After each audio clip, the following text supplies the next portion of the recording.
Hello, honors geometry students. Welcome to our next day of notes. Today we are moving on to target 3, and we're going to be talking specifically about angle relationships. Our first angle relationship is what we call complementary angles. Complementary angles are two angles whose sum is 90 degrees. So what we have right here is we have an example of these two angles right here, that STA is 65 degrees. ATR is given to us as 25 degrees. I can see that the sum of 65 and 25 is going to be 90. Therefore, I would say that these two angles are complementary. Now, these are what we call adjacent angles. They're adjacent because they share a common vertex T, and they have a common side right here, which is TA. So TA is a part of both of those angles. So these are adjacent complementary angles. Now, complementary angles don't have to be adjacent, as evidenced right here. So I've got this first angle right here is 42 degrees. The second was 48 degrees. Again, the fact that they add to 90 makes them complementary. All right, next up, we've got supplementary angles. So complementary means adds to 90. Supplementary means adds to 180 degrees. Again, we've got an example of a pair of adjacent supplementary angles right here. And then we also have a pair of non-adjacent supplementary angles. And again, in both of these cases, 40 and 140 makes 180. And in the second case, 139 and 41 degrees makes 180 degrees. All right. So as we already kind of talked about what adjacent angles are, adjacent angles are two angles that share a vertex and common side. All right. So again, in this case, this common vertex is O. So O is the vertex of both of these angles. There's my common side. I've got my, this is my one angle right there. And then my second angle is going to be right here. Again, those are going to be adjacent angles because they have the common vertex and then that shared side. All right, next vocab word is what's called an angle bisector. All right, now this word bisector, not only does it mean that it's going to split an angle up, but it's going to split an angle up into two congruent angles. All right, so an angle bisector is a line, a ray, a line segment, okay, that divides an angle into two congruent angles. All right, so again, it could be a line, could be a ray, could be a line segment. So in this case right here, we've got my big angle, which is ABC, and then along comes this line right here, BD. Now BD is taking that big angle and splitting it up into two congruent angles. All right, so I put these little marks in there that shows that these angles are congruent to each other. And again, BD is what's called an angle bisector because it's doing the splitting. All right, so in geometry, we talk about things we're allowed to assume and things we're not allowed to assume. All right, so first up, let's talk about what you can assume. We can assume straight lines and 180 degrees, okay? So, for example, if I kind of come back up here to the supplementary angles, we can assume that this angle, MOP right there, is 180 degrees. We can assume that straight angle. It looks like a straight angle, therefore we can say it is a straight angle.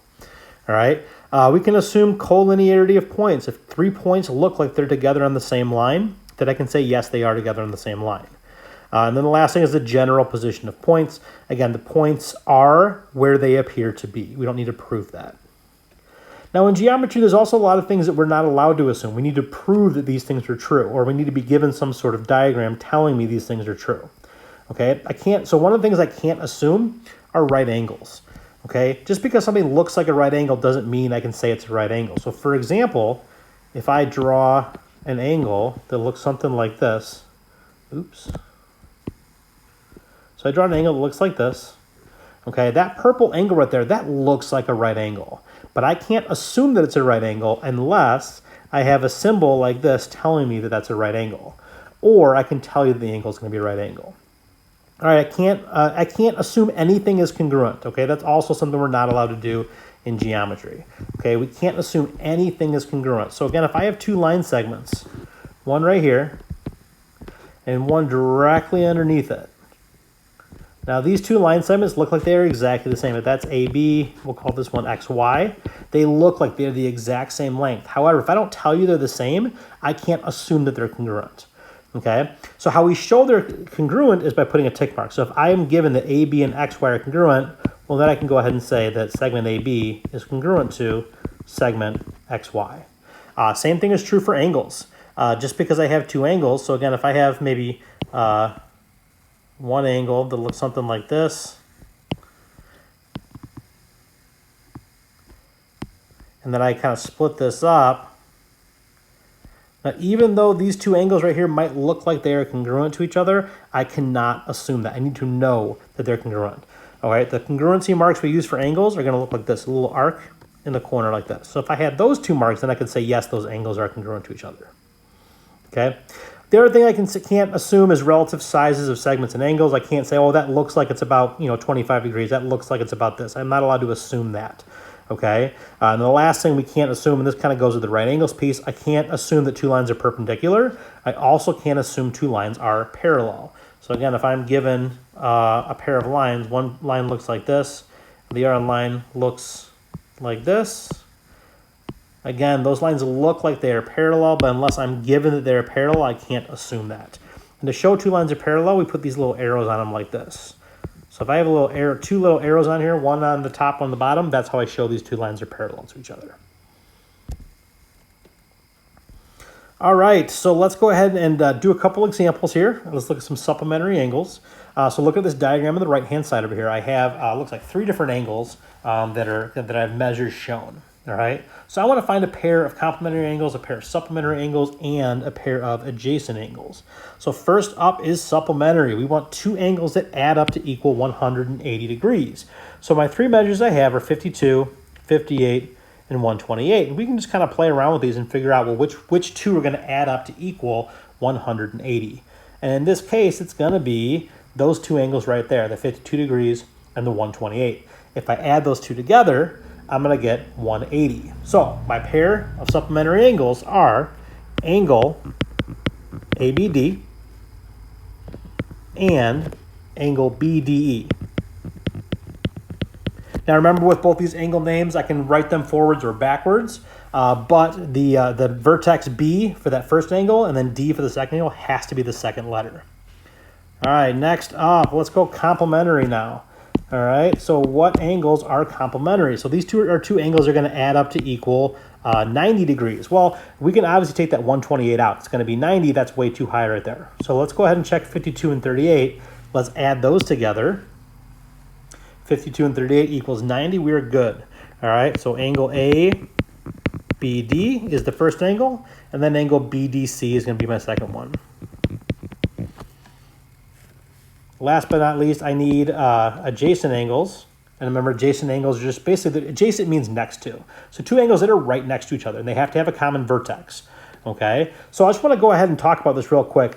For example, this angle right here, and then this angle right there.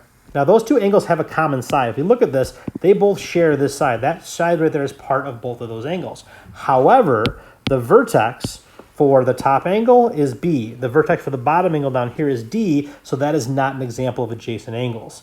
Okay, I could do the same thing if I wanted to talk about the 52 and the 128 degree angle. Okay, so the only pair of angles that's going to work here is going to be this pair angle right here, and then this angle right here. All right, again, they have a common vertex D, and they share this side right here, which is BD. So my adjacent angles are going to be CDB and angle BDE.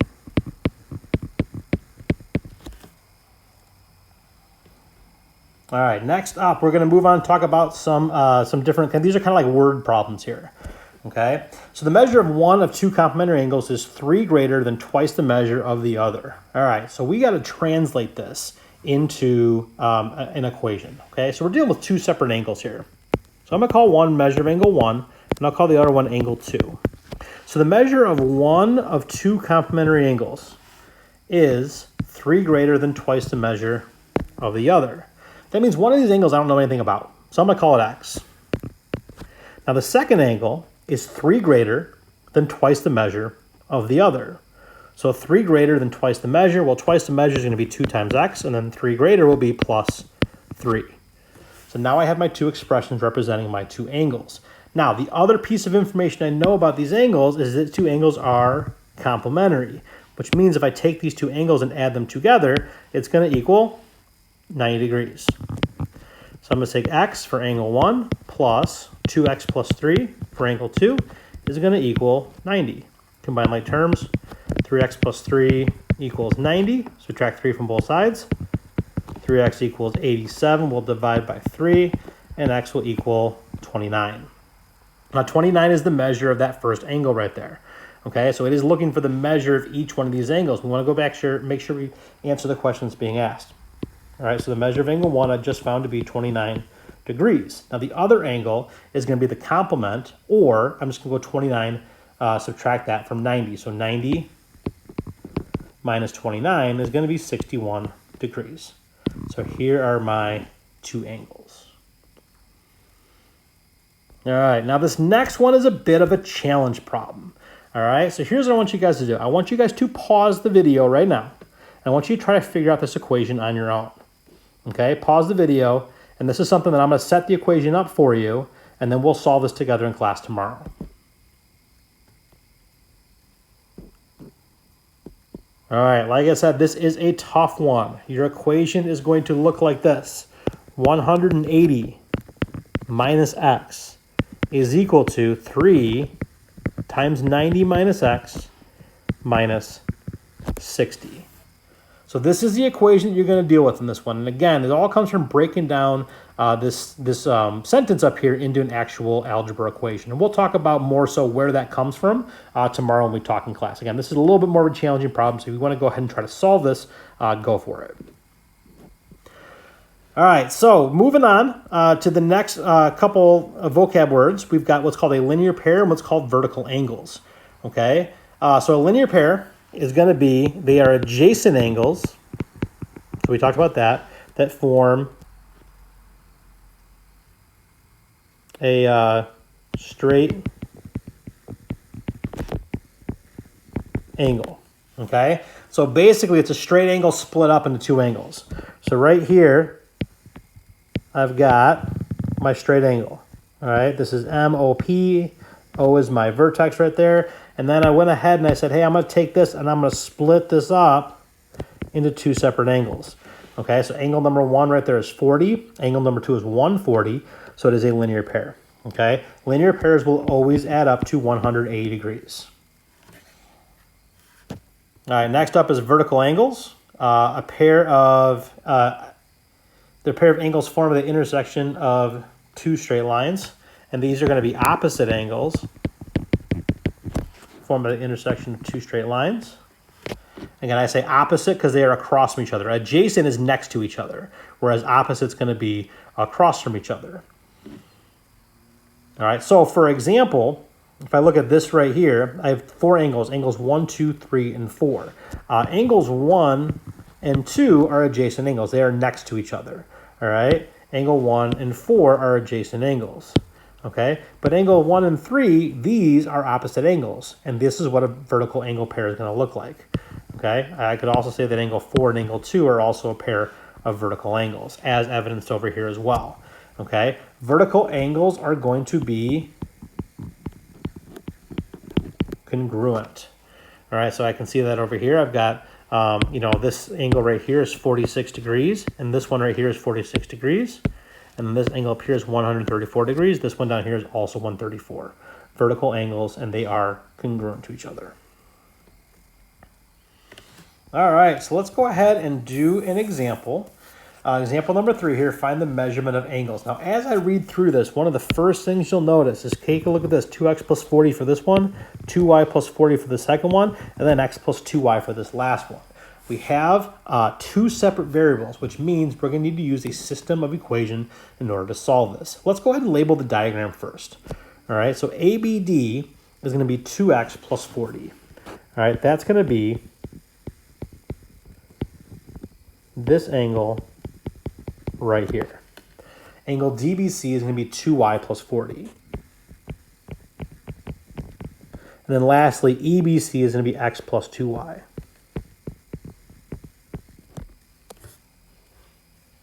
Now, what we're looking here is we're looking for relationships. And so I'm looking at this diagram. I am looking for different types of relationships that I have. And using the vocab words we just talked about, we actually have we have two pairs of linear pairs, and we have one pair of vertical angles here. All right, 2x plus 40 and x plus 2y is an example of a vertical angle pair. Okay, I also have linear pairs as well, where if I looked at 2x plus 40 and 2y plus 40, that's a linear pair. I could also say that 2y plus 40 and x plus 2y is another example of a linear pair. All right, so we need to set up two equations. It's how we do a system of equations. And so the way that I'm going to do this is I need to find two relationships. One of my relationships was my vertical angles. Let's start with that one. All right, so vertical angles in this case were angle ABD and angle CBE right there. Now remember, vertical angles are congruent to each other. So my first equation is going to be 2x plus 40 is equal to x plus 2y. Again, because these angles are congruent to each other, we just set them equal. Now my other relationship that I had here was my linear pair.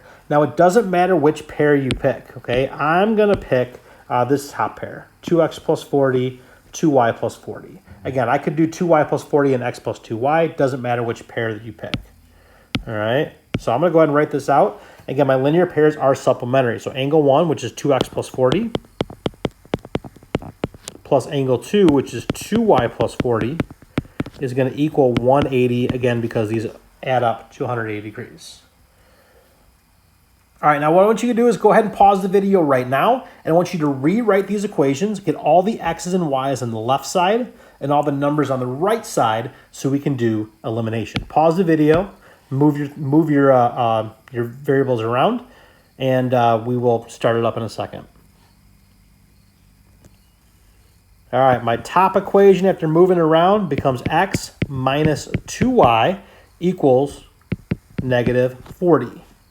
My bottom equation after moving things around, getting all the x's and y's on the left, and getting the numbers on the right-hand side, ends up being 2x plus 2y equals 100. Now, this is set up perfectly for elimination here. So remember, elimination is kind of where I just combine like terms, and it's set up perfectly because we've got this negative 2y and this positive 2y, which are going to cancel each other out. That's exactly what I want to happen with elimination. All right. So we're going to put these together. X and 2x make 3x. Negative 2y and positive 2y cancel out. Negative 40 and 100 is going to give me 60. Let's divide by 3, and x is equal to 20. All right, so go back and read the problem. What I am looking for is the measure of angle ABE. So that is the answer to my question. ABE is this angle down here. Now, you can plug back in the x, you can figure out what y is, but we don't really need to do that in this problem. So what I'm actually going to do is I'm going to plug x in right here. I'm going to plug it in and find out what the measure of ABD is. So 2 times x plus 40 is going to be, 2 times x is going to be, 2 times 20 is 40, and 40 plus 40 is going to be 80 degrees. Now again, the angle I'm looking for is angle ABE, and ABE and this ABD up top here, so this angle right here and then this angle underneath it, those are supplementary. All right, so all I need to do to find the measure of angle ABE is subtract 80 from 180 degrees, and I'm going to get 100 degrees for the measure of angle ABE. All right, one more problem, example number 4. For this one, it's helpful to draw yourself a diagram. Angle 1 and angle 2 are vertical angles, so I'm going to go ahead and draw this. All right, I'm just going to draw, so vertical angles happen when I have two lines intersecting like this. All right, so if I say angle 1 and angle 2 are vertical angles, I'm going to write that in just like that. 1 and 3 are a linear pair. That means 3 can go here or 3 can go here. It doesn't really matter where. It doesn't make a difference. Okay? I know that 4 is a complement of 1. Okay, so angle 4 is going to be over here somewhere. Okay, so angle 4 is over here somewhere. And I know that angle 4 and angle 1 add up to 90 degrees. What must be true about angle 4? So this is kind of like a checklist right here. First up, angle 4 is less than 90 degrees. Well, that has to be true because angle 1 and 4 add to equal 90. Therefore, both those angles have to be less than 90. We don't know what they are, but they have to be less than 90. So that's going to be true right there. The measure of angle 4 is equal to 90. Well, that's not going to be true because we know that it has to add up to equal 90. Same thing here. Angle 4 is more than 90. That one's out as well. Can't be more than 90. D, 4 and 3 form a linear pair. Again, that's not going to be true because we know that angle 1 and angle 3 right here form a linear pair. Since angle 4 is going to be complementary, there's no way that's going to work.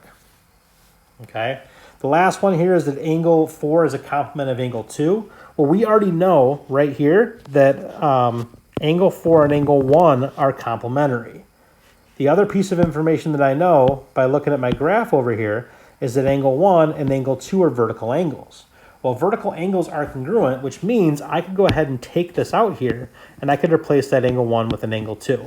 So if angle 4 and angle 1 are complementary, then angle 4 and angle 2 will also be complementary.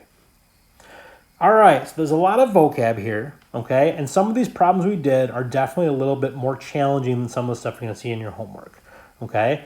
Try the homework, get through a couple of the more standard examples, and if you need more help with some of these more challenging examples, then you can save those questions tomorrow for class.